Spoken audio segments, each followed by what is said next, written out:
FNNC Publishing is blessed to present the first book to dispel the stigma of slave. This is the paradigm shift we have been waiting for.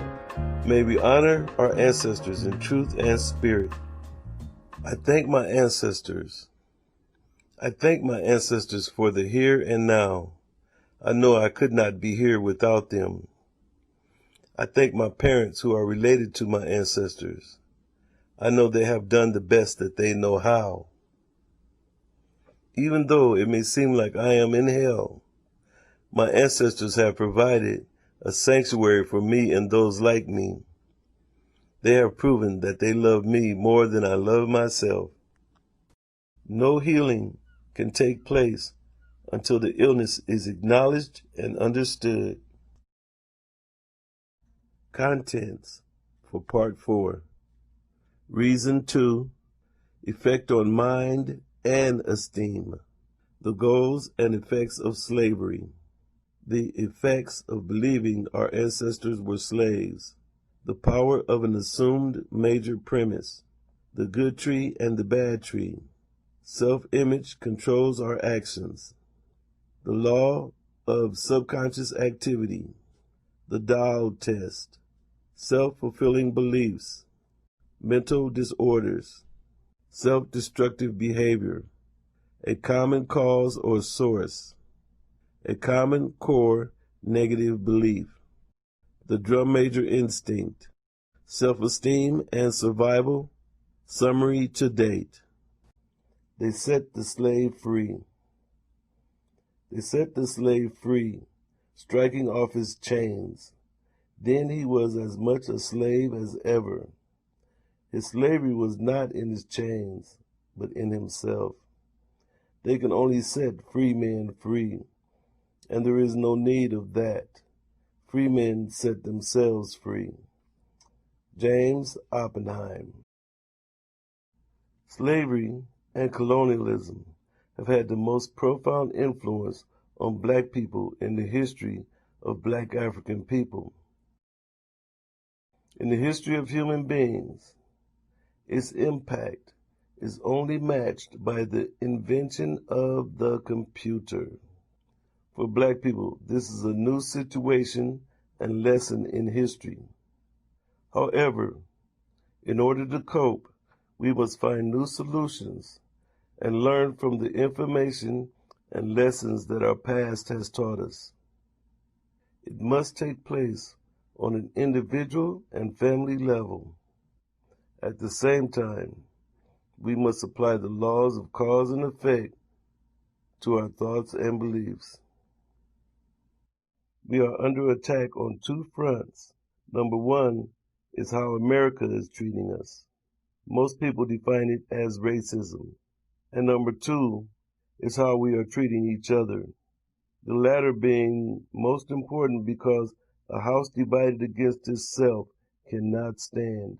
The survival of each individual is dependent on how well we work together. And how well we work together depends on how well each individual works within their self. When looking at the processes that divide us and pits us against one another, there are two aspects to consider. Number one is how colonialism and slavery have changed us as a people. And number two is how believing our ancestors were slaves affects the way we see ourselves and how others see us. How does believing our ancestors were slaves influence our self-esteem or love for self? How does it influence our understanding and relationship to our ancestors?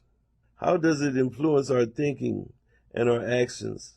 Are most of the problems that exist between American Africans based on how we view and value our heritage, ourselves, and each other?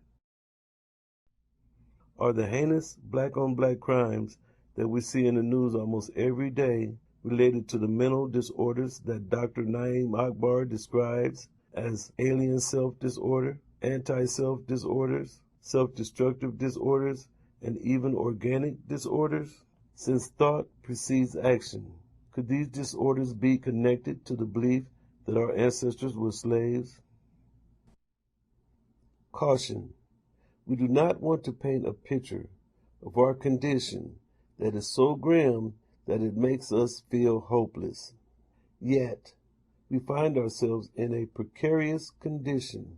If a person broke their leg, we would not focus on their healthy parts. We would focus on the injury. Despite the harm from slavery, we should realize that there is still more good in us than bad. Where other people have been pushed to the brink of extinction, under similar conditions, we have proven to be resilient under the most inhumane conditions. In the context of world history, black people have proven to be a great people. We populated the whole continent of Africa. We built great monuments and cities, hundreds of the world's first and largest pyramids, and we learned how to thrive in the harshest environments on the planet. We were the first to develop theology. We were the first to develop writing and math. We were the first to develop metal technology. We were world leaders in medicine and science. And the list goes on and on. If we did it before, we can do it again. Where others were driven to the brink of extinction under similar conditions, we did more than just survive slavery, colonialism, and racism from the most powerful governments in the world. The goals and effects of slavery. By definition, a slave is someone who has been divested of their unalienable rights, totally defeated, and who have lost their right to be human. Even today, when half the themes in movies are about some form of human trafficking or captivity, the message is clearly saying, give me liberty or give me death. In the context of American history, slavery, and colonialism, many of the images of black African captives in slavery suggest total submission to the oppressor, the so-called slaveholder. The intent and goals of slavery can be found in its definition and process.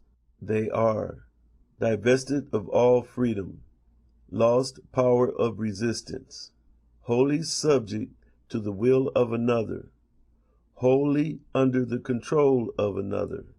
Secondary goals of slavery: to break the will and instill hopelessness, to make African people believe that we are inferior, to destroy the esteem and self-esteem of black African people, to divide and conquer, to get us to hate and devalue each other, to dehumanize Africans in order to justify the oppressor's actions, to control the African mind by washing out the African mindset and replacing it with the European mindset, to keep Africans in slavery forever, to promote and validate the oppressor's God complex, to keep black people ignorant of the laws of life and our particular mental and spiritual needs.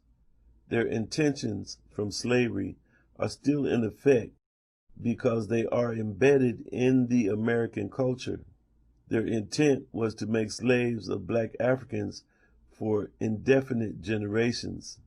It seems that what they intended to happen is still happening. Therefore, many of the changes that were imposed on us in slavery are still with us to this day. It seems that our quest for freedom is not over. The culture mind transplant. We did not give up our African cultures because we liked European culture more or better. This change was forced on us by the process of reward and punishment, and was and is sustained by negative propaganda.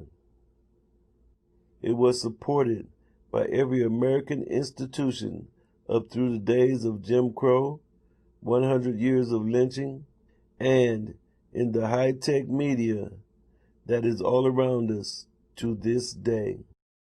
Under slavery, we lost our African cultures, disconnected from our ancestors and our gods. The so-called slave masters' beliefs, values, worldview, and concept of God became ours. Despite the transplant, the African spirit could not be removed, and that is why we practice European culture in a Black African way. Using their values, beliefs, mindset, and concept of God has caused us to view ourselves, each other, and anything African through their eyes. Understanding the culture mind transplant is crucial to understanding why we think, believe, and act like we do, and why we are so vulnerable to racism and the idea of white supremacy. The Stockholm Syndrome. Our condition as a people has prompted some of us, like Scheherazade Ali, to ask, are you still a slave, or are we still in slavery? The Stockholm Syndrome is where the victim develops an affection and a trust for their kidnapper. They even tend to stay with their kidnapper when they have a clear opportunity to escape. It almost makes a person look like a slave. However, when the ordeal is over, the victim should stop identifying with the offender. If not, it can be considered to be a mental disorder. In understanding the definitions of slave and slavery in Part 2, we looked at how Africans were acting out the connotative meaning of slave until they had an opportunity to strike back or escape. However, there were some who suffered from the Stockholm Syndrome. According to the website goodtherapy.org, on the Stockholm Syndrome, it says, quote, an FBI study undertaken in an attempt to understand more about the Stockholm Syndrome suggests about 8% of the people in hostage situations developed observable characteristics of the Stockholm Syndrome, unquote. If we applied this study to Africans in slavery, we could conclude that about 8% actually conformed to the connotative meaning of slave and were not acting. We should not call them slaves, but understand that they were suffering from a defense mechanism known as the Stockholm Syndrome. Traumatic disorders from slavery, brainwashing, and mind control. These terms could also apply to what happened to Africans in slavery. When people are rescued from religious cults, it is standard practice to deprogram the victims. The question is, how do we heal and protect ourselves from slavery? We can understand how children who are abused might become abusers in adulthood. We can understand how parents pass their thoughts and beliefs to their children.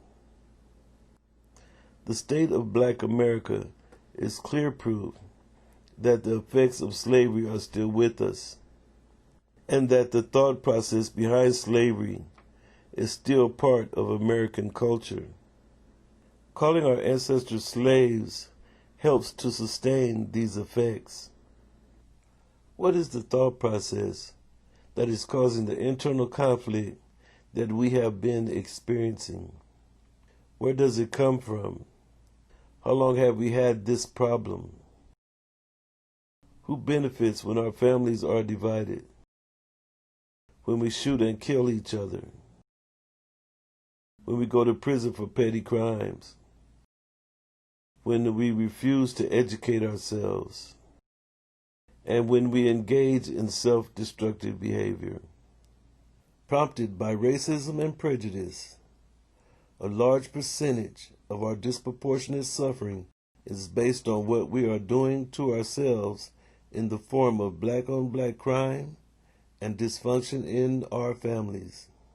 However, it is really not us doing it to us. It is a foreign mindset, the cultural transplant in us, that is causing the conflict. It is truly not us doing it to us. It is a foreign mindset in us that is causing the conflict. Internal conflict. From conflict, conflict comes. When our thoughts are not compatible with our essence, there is conflict. Knowing that thought precedes action, we should look for negative thoughts that are common in our families and communities across the country that are producing negative results across the country. The problem is that America ain't treating us right, and we ain't treating each other right. That's double trouble. America has a long history of treating American Africans as second-class citizens. We may not be able to change the mind of other people. We may not be able to change the mind of a racist or a white supremacist, but we can change our own minds. If we look closely at the so-called senseless violence that exists among us as a people, it would not be difficult to see that most of these problems are related to self-esteem issues. These problems are directly related to how we view and value ourselves as a people and as individuals. If we call these crimes senseless, it implies that there is no understanding or logic behind them. It implies that there is no thought process causing the action. Therefore, calling them senseless is saying that there is no answer or way to correct these problems. Although it is not considered to be a crime, the most devastating problem that black people face is the dysfunction and division that exists in our families. Family is the foundation of society. Before slavery and before the invasion of Europeans into Africa, these problems were rare. In fact, there are so many single-parent families in our communities that we now see it as being normal. This problem tends to stunt the mental and spiritual growth of our children and prevents them from being competitive with others who come from healthy, functional families. If we are going to correct and heal these issues, we must get to the root of these problems. The disparities. Quote, "So then why, after all this time, when calculating the achievement of the American dream, are we still ranked at the bottom of almost every good list and at the top of the bad list? Why, despite our apparent strength, intelligence, and resourcefulness, do we continue to lag behind and languish in so many aspects of American life?" Unquote. Tom Burrell, Brainwashed. The race-based disparities are clear evidence of a slavery-based system that is not working for the benefit of black American Africans like it does for white American Europeans. It is based on how American Europeans view and value American Africans. We cannot say that black people are doing well because a few are doing well. Proof that the culture that was forced on us under slavery is not working for us as a people can be seen in the list of disparities. The following is a short list of some of the disparities and disproportionate suffering that have plagued black American Africans for at least the last 100 years.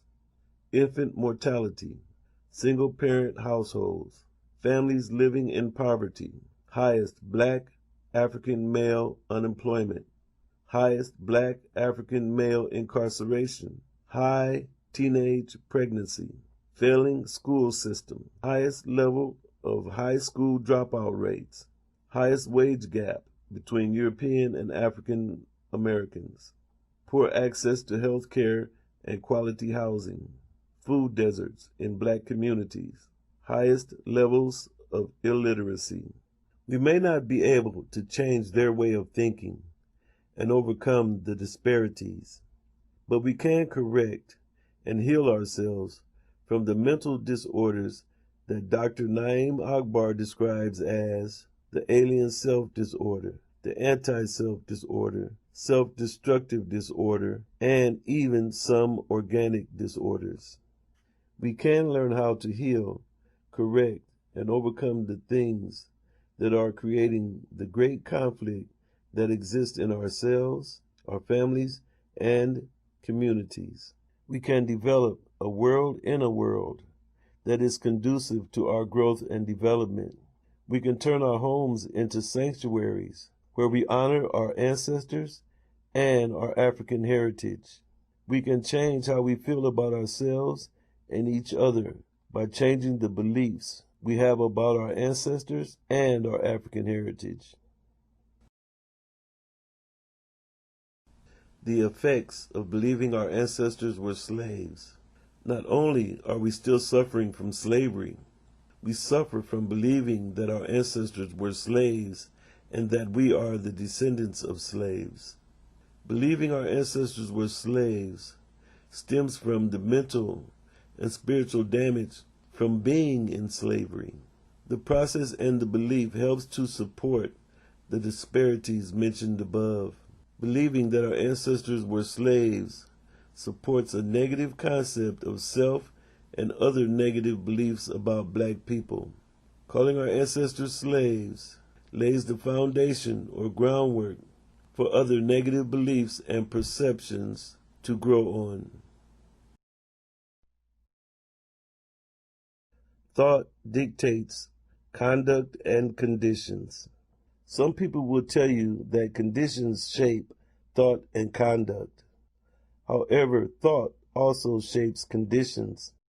In fact, it was a thought that first brought about the condition, even the manifestation of physical reality and the world. Before the word was the thought or mental image. If there is no thought, there can be no action. Speaking is action. Under certain conditions, certain thoughts will come to the surface. If we change our thoughts and or accept new thoughts, our condition will change accordingly and automatically, but not necessarily immediately. For example, poverty does not produce crime. The condition only makes it easier for certain thoughts to manifest. Everyone who lives in poverty is not a killer or a thief. Some people will say, the alcohol made me do it, or see what you made me do to you. They are not taking responsibility for their own thoughts or thoughts that own them. When our conscious mind is not in tune with our subconscious mind, we will not be aware of where the thought comes from or even having the thought. That is why people say, I don't know why I did it. The formula, therefore, is that common beliefs and thoughts produce common actions that produce common results in a common environment every time. A glitch in the program. All human volition, acts of will, are the result of thought, whether the person is aware of it or not. All conscious people have a subconscious mind. The subconscious is where all thoughts, memory, and personal experiences are stored. Subconscious processes are automatic, but can be corrected, if necessary, by the conscious mind. Thoughts in the mind function like living things. They function according to the laws of cause and effect. We have an interdependent relationship with our thoughts and beliefs. When our thoughts and beliefs are attacked, we tend to feel as if we are being attacked. The mind is often compared to a computer, and thoughts as the program. If we program a computer with incorrect information, the answers that the computer gives will be correct according to the information it is using. Using the information it has, it will produce the same answers every time. Many of us believe that our ancestors were slaves because we have been bombarded with information that says they were slaves. Because there are beliefs inside of beliefs and thoughts inside of thoughts, on a subconscious level, we have inadvertently swallowed the blue pill. We have drank the Kool-Aid. We have programmed our computer with a hidden virus. It has prevented us from thinking clearly. As a result, we have disconnected from the mental and spiritual sources from which we came. In short, we were disconnected from our connection to our Maker. The power of an assumed major premise. Quote, your mind works like a syllogism. This means that whatever major premise your conscious mind assumes to be true determines the conclusion your subconscious mind comes to in regard to any particular question or problem in your mind. If your premise is true, the conclusion must be true, as in the following example. Every virtue is laudable. Kindness is a virtue. Therefore, kindness is laudable. Another example is as follows. All formed things change and pass away. The pyramids of Egypt are formed things. Therefore, someday the pyramids will pass away. Unquote. The Power of Your Subconscious Mind by Joseph Murphy. Note, a syllogism is a statement that uses deductive reasoning to come to a conclusion that is based on two or more related statements that are assumed to be true. This is why we must be careful about the beliefs and ideas we accept as true. We must allow them to be tested and retested. The good tree and the bad tree. Matthew 7:16. You will know them by their fruits. Do men gather grapes from thorn bushes or figs from thistles? Number 17. Even so, every good tree bears good fruit, but a bad tree bears bad fruit. 18. A good tree cannot bear bad fruit, nor can a bad tree bear good fruit. 19. Every tree that does not bear good fruit is cut down and thrown into the fire. Therefore, by their fruits you will know them. Jesus Christ, King James Version. This is the logic that functions on a subconscious level. Our ancestors are the people from whom we descended. If the fruit does not fall far from the tree, then what are we saying about ourselves when we call our ancestors slaves? If we call them slaves, even if we are not aware of it, by logical process and by association, we will subconsciously accept and or reject our connection to them based on that idea. We will automatically apply the logic of the good tree and the bad tree. Self-image controls our actions. Quote, the self-image then controls what you can and cannot accomplish, what is difficult or easy for you, even how others respond to you, just as certainly and scientifically as a thermostat controls the temperature in your home. Specifically, all your actions, feelings, behavior, even your abilities are always consistent with your self-image. Note the word always. In short, you will act like the sort of person you conceive yourself to be. More important, you literally cannot act otherwise in spite of all your conscious efforts and or willpower. This is why trying to achieve something difficult with teeth gritted is a losing battle. Willpower is not the answer. Self-image management is. Unquote. Maxwell Maltz, MD, The New Psycho-Cybernetics. The images that the media projects of Africans under American slavery are of an inferior people. They are of a people who appear to be wholly subject to the will of their Euro-American so-called slave masters.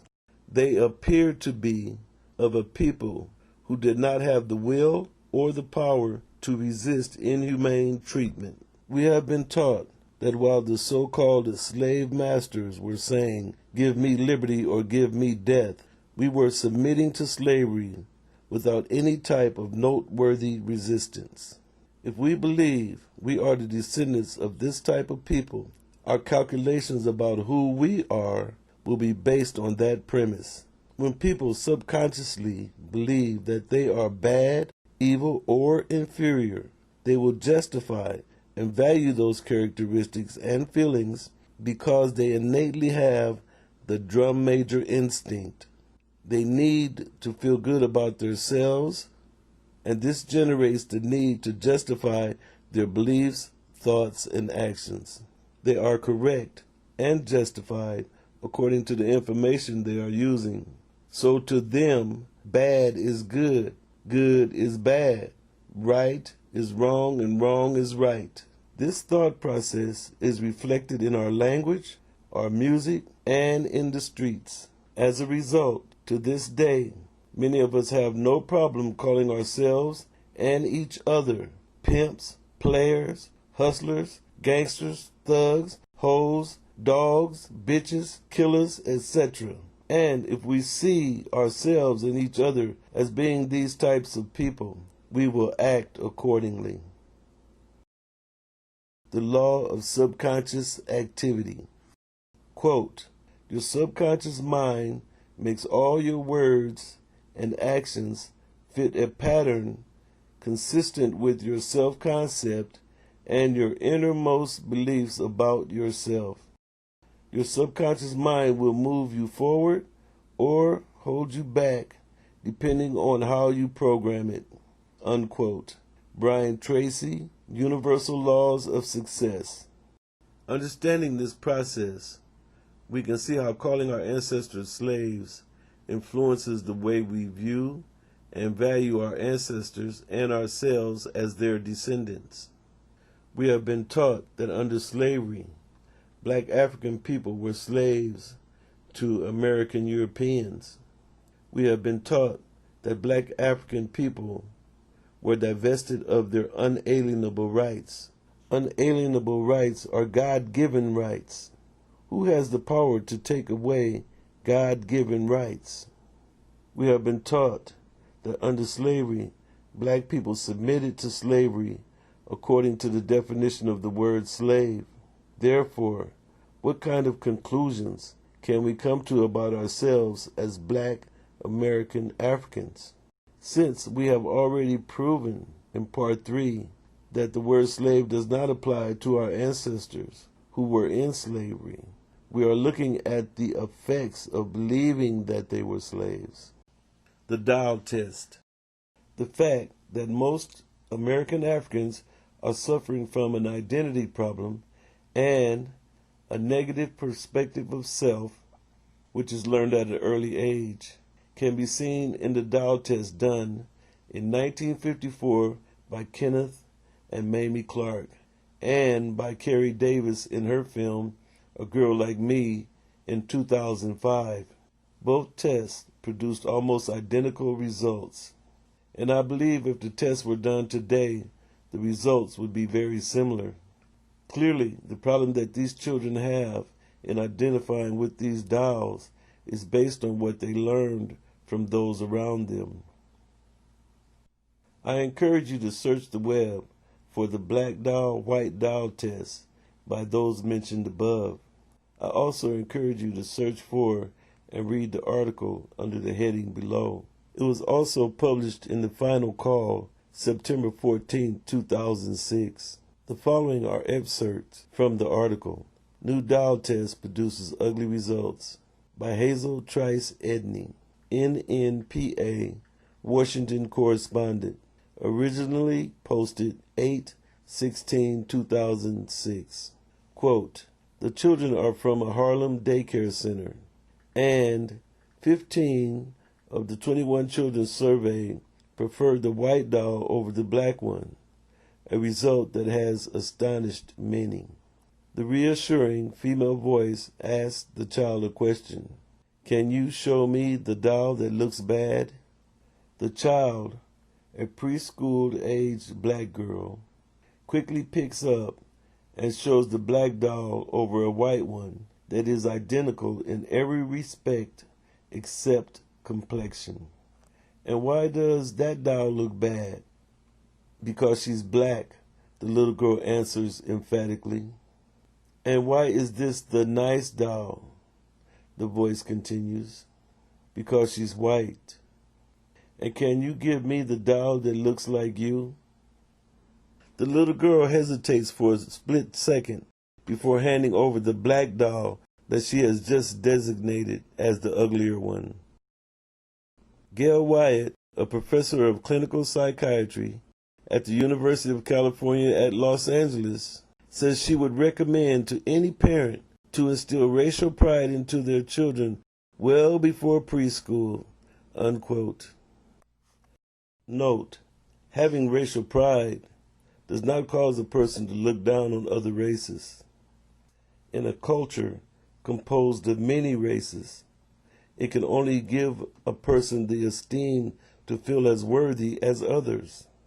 Feelings of inferiority lead to a negative perspective, envy, and even hatred of others.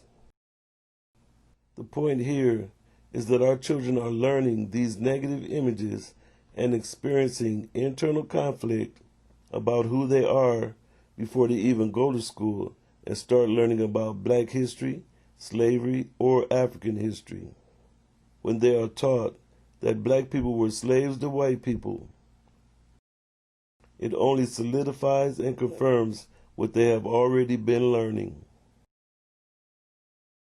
The following is an experience I had that illustrates why we need to educate our children about us. I was riding the bus on Rosa Parks Day. The front seat of the bus had a sign on it that honored Rosa Parks. Then a lady got on the bus with about 4 or 5 children. They sat in the front next to me, so I asked the children if they knew who Rosa Parks was. They did not know, so I asked them about Martin Luther King. The oldest boy said, he died. I said, everyone dies. What else did he do? They did not know, so I asked them, how did Martin Luther King die? One little boy said, he got shot coming out of a bar. Then the lady looked at me and giggled. Whenever I get a chance, I like to ask our children what they are learning about themselves and black history in school. One day I was at a relative's house. The children were around, so I asked them if they were being taught anything about black people in their classes. They looked at me as if talking about black people was a no-no. One of them said they had heard the name W.E.B. Du Bois, but that was all that they knew. Then I asked them if they knew where black people came from. They answered, God. I rephrased my question and asked them where black people came from when we were first brought to America. They hesitated and then answered, African American. They believed that they were from African American as if there was a place by that name. Another time, I was at a friend's house. I started asking his woman's son the same type of questions. She got upset that I was asking such questions. The child was about 10 years old. I was surprised. I did not see that one coming. Don't ask my son questions like that, she said. What kind of message do you think her son got from that conversation? Children learn who they are and their value as a human being by the way their parents talk to them and react to what they do. They learn from what those around them say and don't say. They learn by watching attitudes of the adults around them. If nothing is done to correct the negative point of view that we see in the dial test, it will continue to grow and evolve as a Eurocentric culture and mindset supports it. As they grow into adulthood, this attitude can manifest into crimes that we say don't make sense, into division in our families, and into self-destructive behaviors. Self-fulfilling beliefs. We have the ability to believe anything, even the impossible. We have the ability to believe what we want. We have heard that we do not act on reality, but on our perception of reality. We should also understand the difference between what we believe and what we know. We should understand why we believe what we believe. In the areas where we cannot know something, we should believe only those things that support our essence. However, to the degree that we are out of tune with reality is to the degree that we will suffer. It is not that things come true because we believe it. They come true by our actions, and we act on what we believe. We believe it, we expect it, we see it, we act on it. When we see the results of our actions, it reinforces the beliefs and expectations. Then they become self-fulfilling beliefs.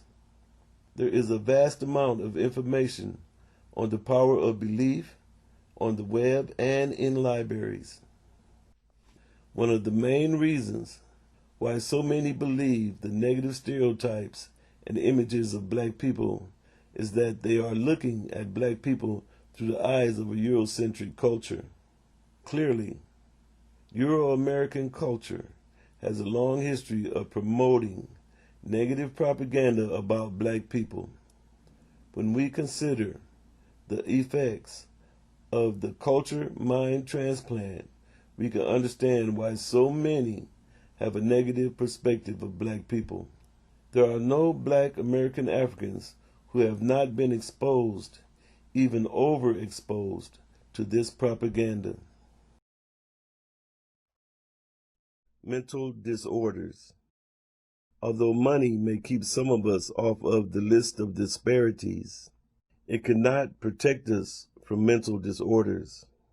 Mental disorders and spiritual errors occur when the mind accepts ideas and beliefs that stifle and restrain self-awareness and learning processes. For example, we have heard that curiosity killed the cat. If we believe this, how does it affect our curiosity? Curiosity is the prerequisite for self-education. In truth, what killed the cat was ignorance. It did not know the right way to find the information it needed. It would have avoided death if it had known better. When we accept things that are not true, it tends to confuse our understanding of the laws of cause and effect.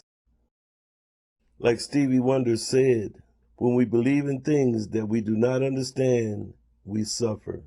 Mental disorders are thought and belief disorders.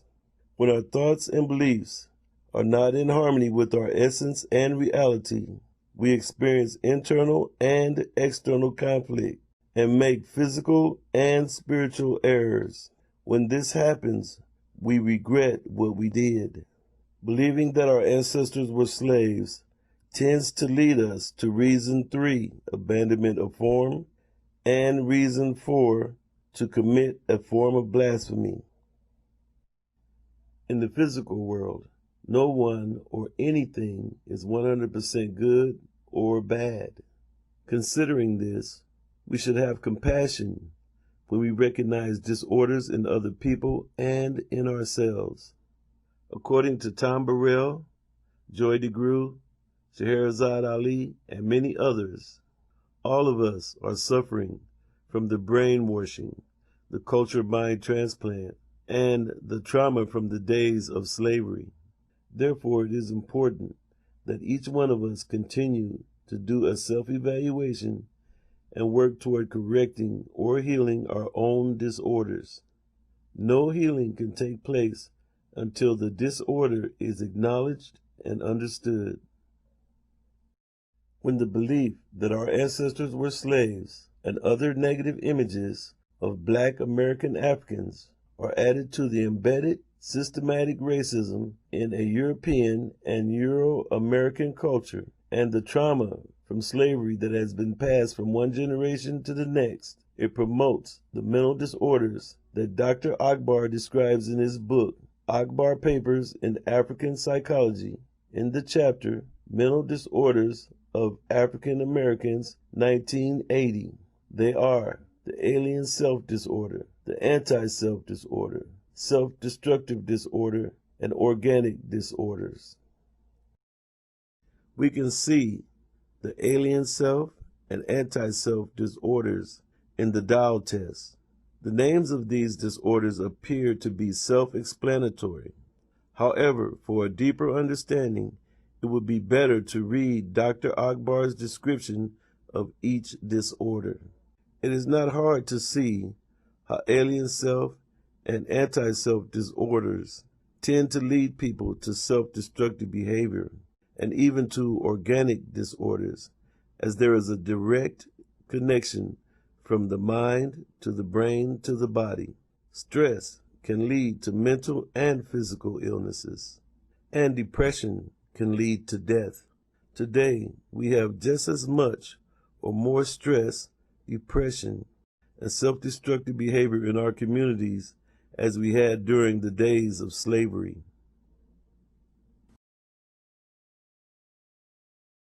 Self-destructive behavior.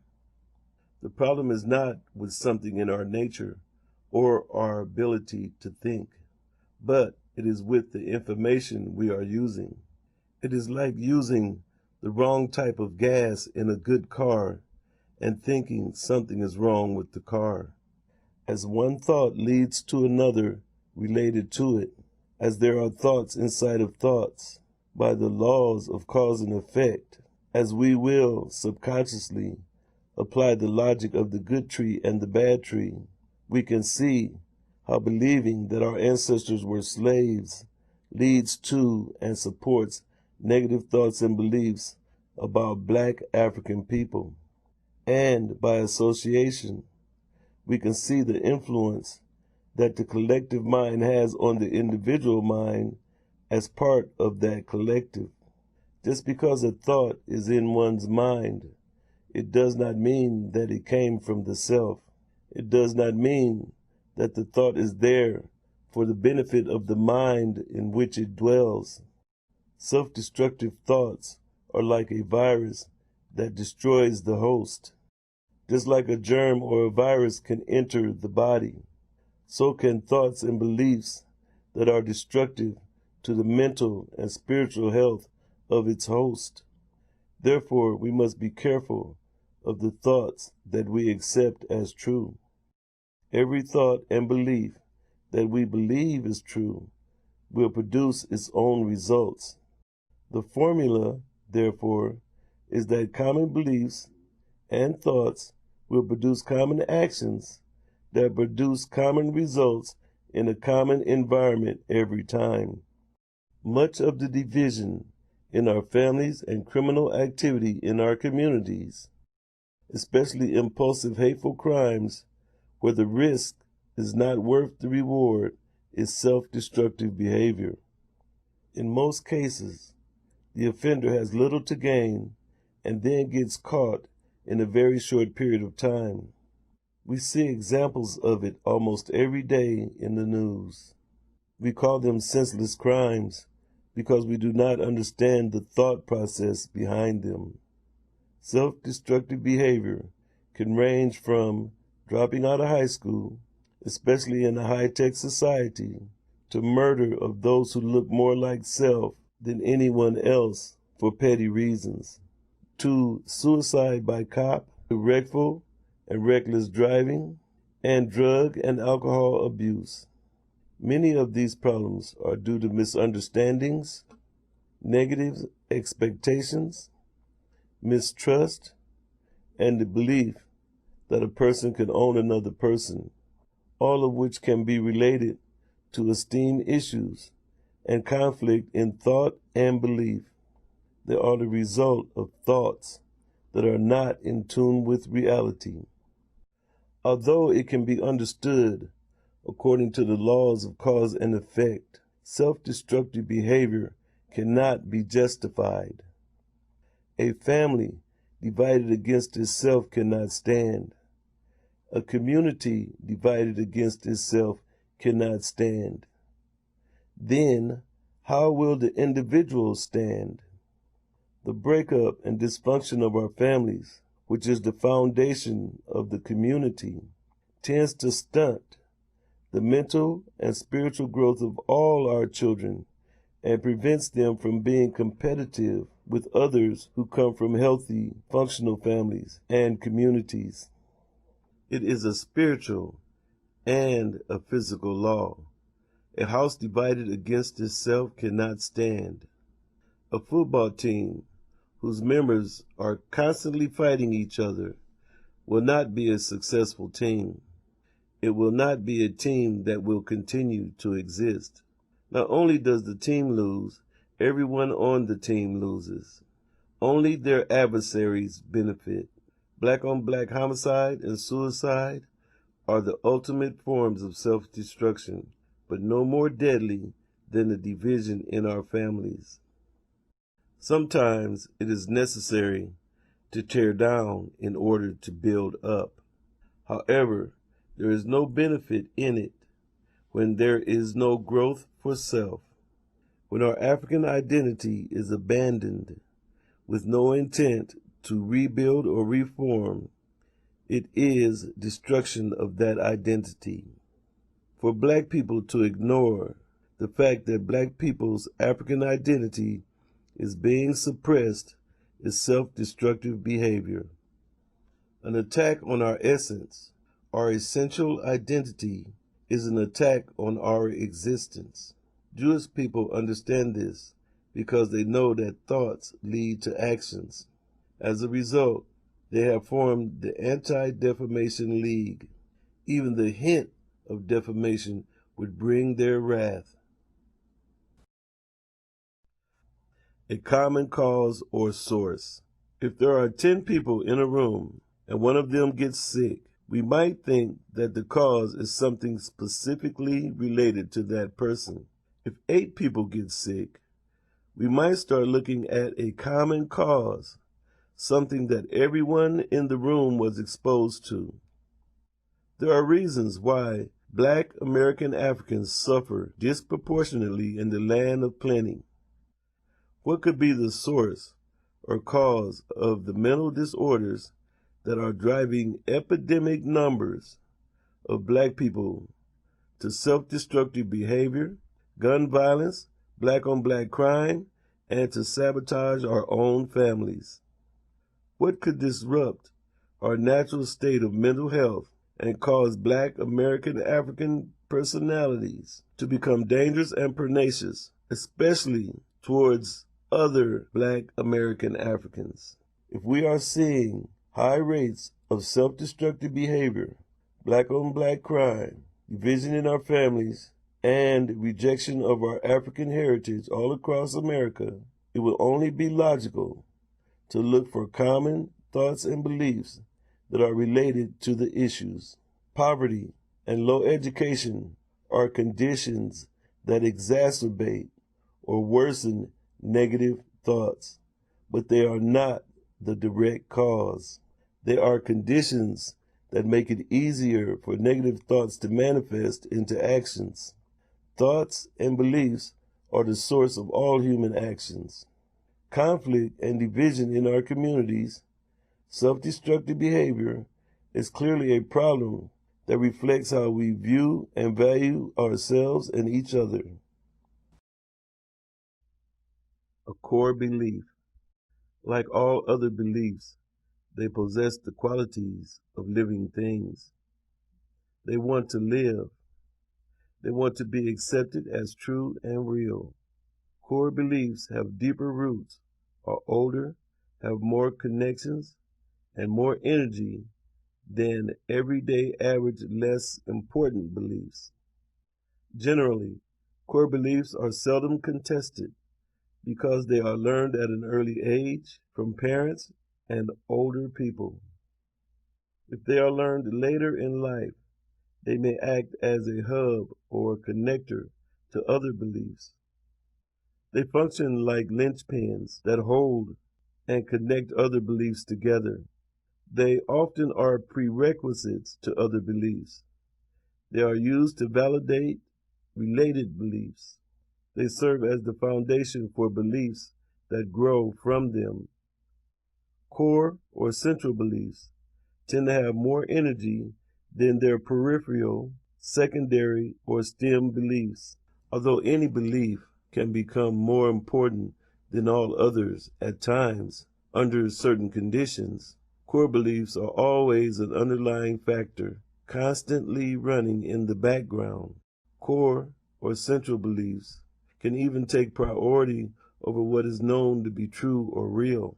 The belief is real, but what is believed is not. Classic examples of this can be found in all religions.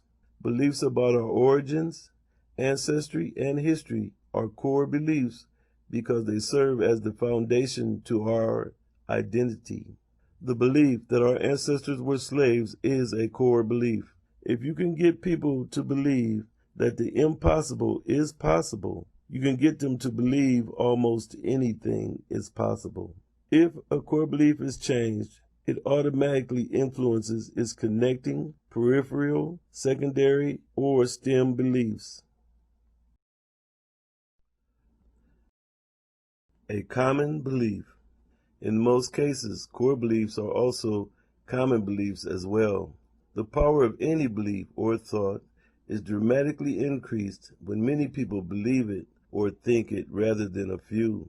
We can see this power more clearly when people come together for a common cause, such as for church, political events, and even sports events. When a core belief becomes a common belief, it becomes even more powerful and influential because of its depth and the power of numbers. This tends to make such thoughts more difficult to change. It makes them harder to examine for correctness and truth. A common core negative belief. The Ashley conformity experiments show how thoughts and beliefs can become common core negative beliefs. According to the Code of America, fighting for freedom is the greatest symbol of a person's character. To submit to slavery is the worst. We hear it all the time. Never give up. Fight to the last man. God is on our side, etc., etc. There is nothing positive about being a slave, especially in the context of American history. Even when African captives in slavery accomplished great things, their work was overshadowed by being called slaves because they did it according to the will of their so-called slave master. The message is subtle and subliminal. Black Africans in American slavery were an inferior people. Even though prisoners of war acted no differently than we did under slavery, it would be an insult to call them slaves. As a common core negative belief, and by the law of attraction, the belief that our ancestors were slaves will attract, support, and validate other negative beliefs about Black American African people and Black African people in general. If we can believe that our ancestors were slaves, we can also believe and accept the following list of common negative beliefs. The list of common negative beliefs. Black people suffer from the curse of Ham. Black people lived like savages in the jungles of Africa. Slavery saved black people from being savages. God allowed us to be slaves because we disobeyed God. Black represents bad or evil, and we are black people. Black people will never get out of slavery. Black people are still slaves. Black people must go along with the status quo to keep what little we got. Black people are criminal by nature. Black people are inferior and won't stand up. Black people are lazy. Black people can't get along with each other or work together. It will not do black people any good to educate ourselves that our ancestors were unfeeling and docile under slavery. White people used to own black people. Although all black people may not believe everything on the list of negative beliefs, almost everyone believes that the ancestors of black American Africans were slaves. In other words, the belief that our ancestors were slaves is more common than the beliefs on the above list. We must understand that in Africa we were no more savage or barbaric than any other people in the world at that time. In fact, African civilizations proved to be more advanced technologically and scientifically than any other civilizations. Therefore, by logic and reasoning, it must become common knowledge that the ancestors of black American Africans were not slaves. The drum major instinct. Understanding the drum major instinct is a most important part in understanding mental and spiritual health. It is also key to understanding why we shouldn't call our ancestors slaves. We can see the drum major instinct in every element of American culture and in life in general. In fact, it permeates every element of all cultures. The drum major instinct reflects a human need and a drive equal to the need to eat food and drink water. It is a primary mechanism of the life force. It is a most important part of our nature. We can see how it is directly related to the formation of the self-image and self-esteem. The following are excerpts from Dr. Martin Luther King's speech, The Drum Major Instinct, given at the Ebenezer Baptist Church, Atlanta, Georgia, on February the 4th, 1968. Quote, "We all want to be important, to surpass others, to achieve distinction, to lead the parade."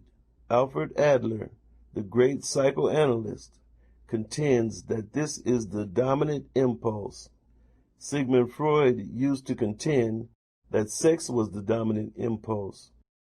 And Adler came with a new argument saying that this quest for recognition, this desire for attention, this desire for distinction is the basic impulse, the basic drive of human life, this drum major instinct.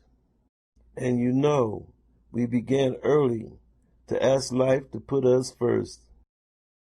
Our first cry as a baby was a bid for attention.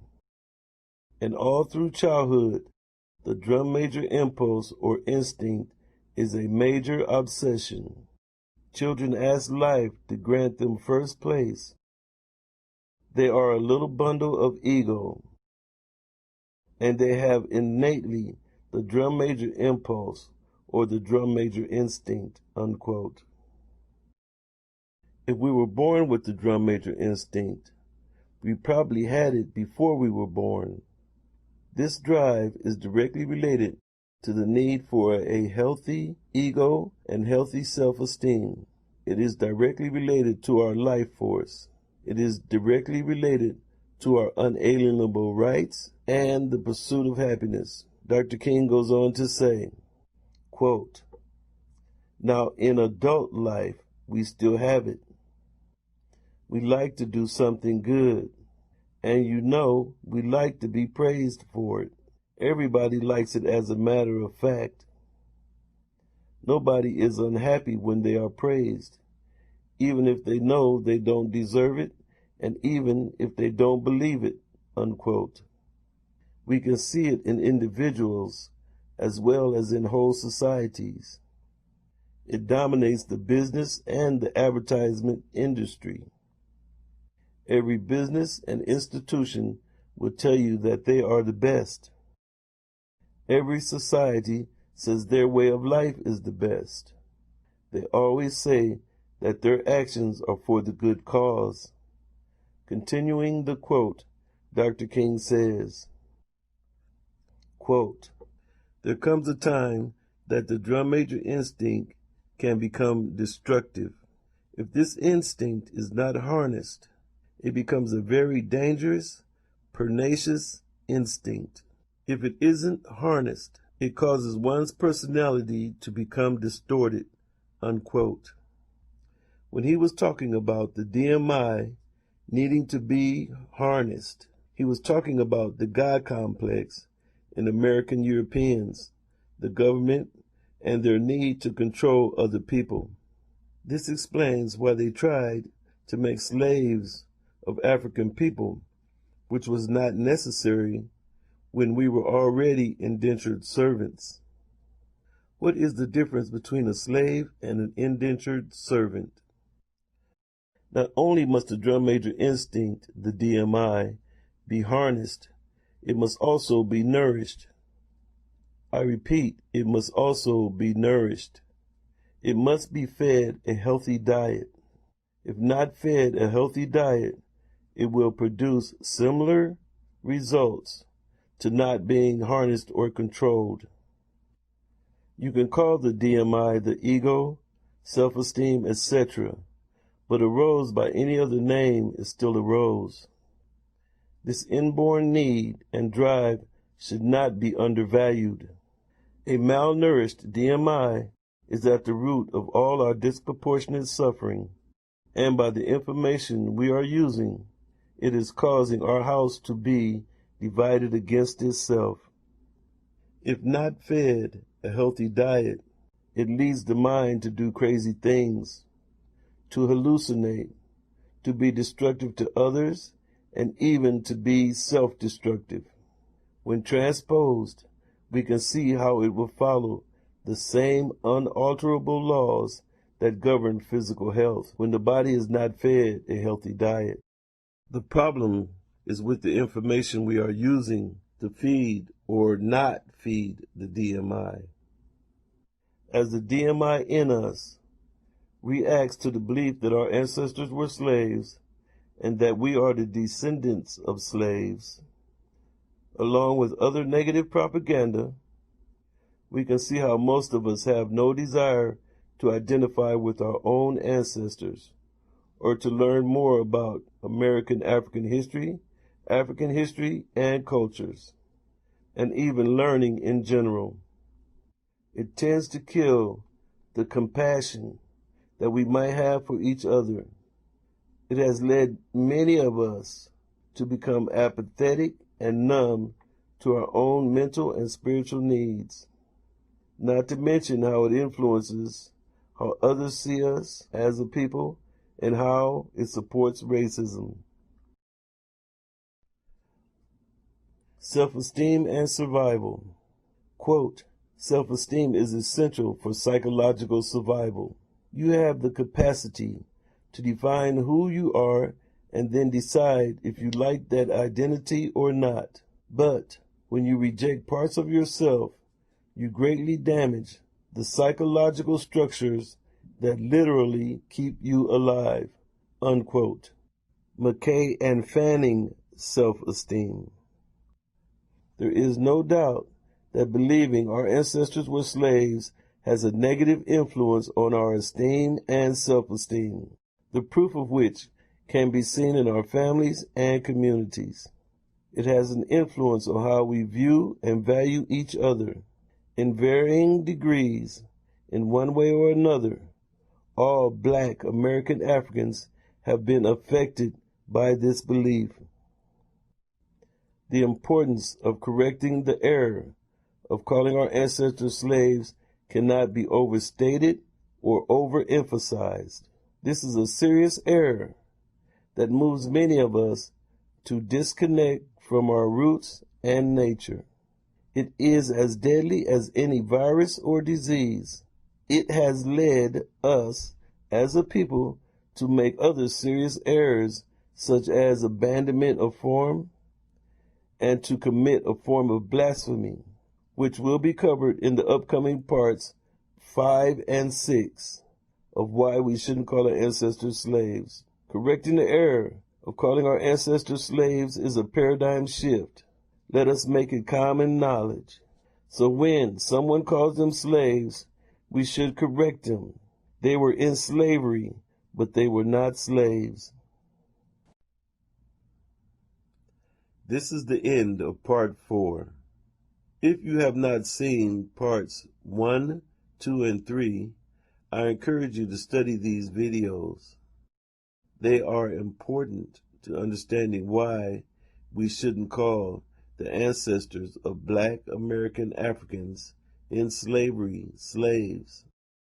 If you like this video, audiobook, please press the like icon.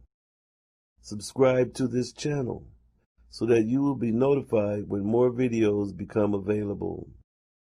Your comments are also most welcome.